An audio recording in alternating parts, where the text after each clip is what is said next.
Hey guys, it's Chuck at Timber Bend Farm. Hey, good afternoon. Coming to you from the truck today, on my way to the house right now, and just had a couple little things go on at the office today, and just wanted to kind of share my heart with you about some things. For those of you who own small businesses and are entrepreneurs, you'll get this, you'll understand what I'm saying. But we operate in a small town, and we operate a couple different businesses, a retail business and a service business, and it's a little multifaceted. But like most businesses, we have what's called accounts receivable, and that's where we've extended credit to some of our customers to pay over time, or pay maybe once a month for the goods that they purchase or the services they purchase. And I would say that 99% of the time that works out to be a good scenario for the customer and for us. But there are a few customers that make it difficult for all businesses, and those are the customers that you have to chase to get them to pay you. Now, those customers aren't easy to pick out when you first run across them. They're not an easy. It's not easy to discern whether or not somebody's going to pay you or not. We do things like keep cards on file to run credit cards for people. That works most of the time, but honestly, if someone's not going to pay you, it's a quick trip online to kill a debit card. So if they're not going to pay you, then they can kill that card that you have on file and move on. We try to be selective about the customers that we give accounts to be able to charge, and for the most part, like I said, 98% of the time that works well. But for the 2% that it doesn't work well for, it can be a pain. Sometimes if it's small amounts of money, you just kind of write that off as a lesson learned, cost of doing business. But sometimes when it becomes a significant amount of money, and you have face-to-face meetings, you have phone conversations with these customers,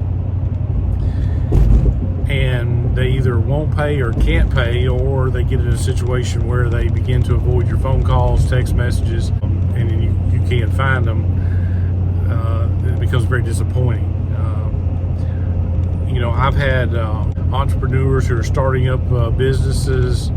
I've had long-term business owners.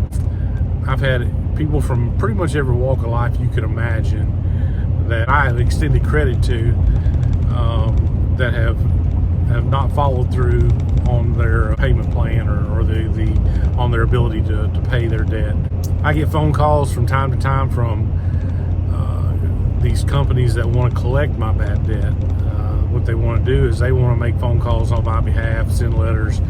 I have never subscribed to any of those services. I would just as soon take care of those things in-house myself.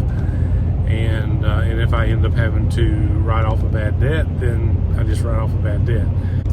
What's your thoughts on this? For those of you who are either customers that pay your bills on time, or for those of you who are entrepreneurs, small business owners, whether it be a retail business, a service business, restaurant, what's your policy on extending credit? And then what do you do when you do extend credit and it doesn't get paid?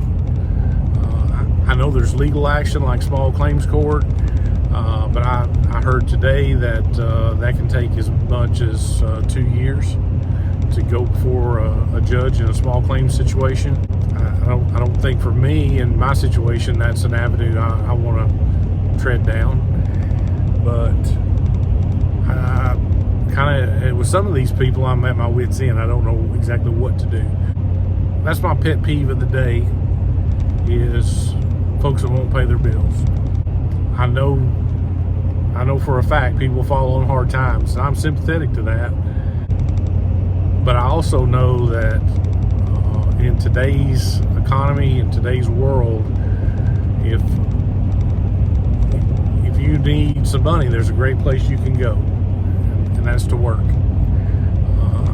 I want wonder sometimes if some people don't get stuck in the dream of owning their own fill in the blank restaurant, business, boutique, whatever it is. They get so involved in that mentally that they can't see beyond that, and then when that doesn't work, they really don't know what to do, and they tell themselves they don't want to go work for someone else when they really should go get another job and pay their bills and maybe use that opportunity to start fresh and anew. Anyway, guys, that's my rant for today. Just take that for what it's worth. If you have any comments or suggestions for me, leave those down below. I sure would appreciate it. We're just trying to get through another day like everybody else in self-employment land. So if you like this video, hit that like button, subscribe to our channel. This is kind of a weird one, but it's another day in the life of what we are and what we do. We'll catch up with you guys later.